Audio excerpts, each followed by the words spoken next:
نحمده ونصلي على رسوله الكريم بسم الله الرحمن الرحيم إن رسول الله صلى الله عليه وسلم أجاز شهادة واحد على رؤية هلال رمضان وكان لا يجيز شهادة الإفطار إلا بشهادة رجلين أو كما قال النبي صلی اللہ علیہ وسلم۔ اس سے پہلے آپ نے پڑھا تھا کہ ایک شہادت رمضان کے چاند کا اور ایک شہادت عید کے چاند کا۔ رمضان کے چاند اور عید کے چاند کی شہادت میں فرق ہے۔ رمضان کے چاند کی شہادت اگر ایک آدمی بھی دے تو تب بھی رمضان کا اعلان ہوتا ہے،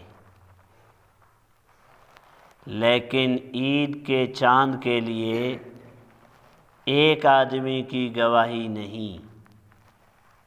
جمہور ائمہ کے نزدیک کم سے کم 2 دیندار اور قابل اعتبار مسلمانوں کی شہادت ضروری ہے۔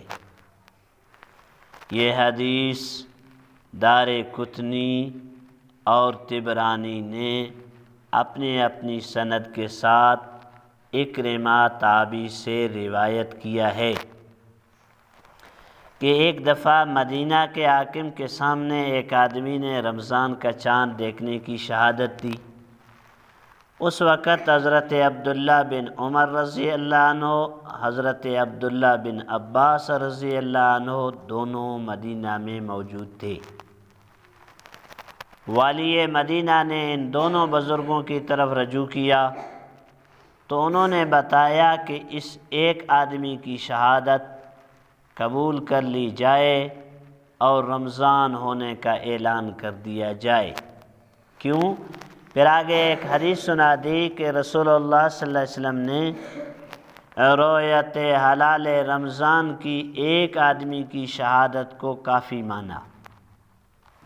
وَكَانَ لَا يُجِيزُ شَهَادَةَ الْإِفْطَارِ إِلَّا بِشَهَادَةِ رَجُلَيْنِ، اور عید کے چاند کی شہادت 2 آدمیوں سے کم کی کافی نہیں ہے، آپ نے اس کو کافی نہیں قرار دیتے تھے۔ تو اس سے معلوم ہوا کہ ان میں بھی شریعت کے اندر بہت بڑا فرق ہے۔ اللہ تعالیٰ مجھے اور آپ کو حدیث پاک سمجھنے اور ذات رسول اللہ صلی اللہ علیہ وسلم کے ایک ایک حکم پر عمل کرنے کی توفیق نصیب فرمائے۔ اور اب رمضان المبارک آنے والے ہیں، ابھی سے ہم تہیہ کریں۔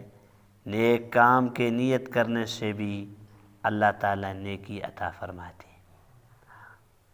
ہمیشہ دل میں عبادت کا نیت ہو، ذوق ہو، شوق ہو، ایک عبادت سے دوسرے عبادت کا خیال ہو۔ اللہ تعالیٰ مجھے اور آپ کو سمجھ اور عمل نصیب فرما دے۔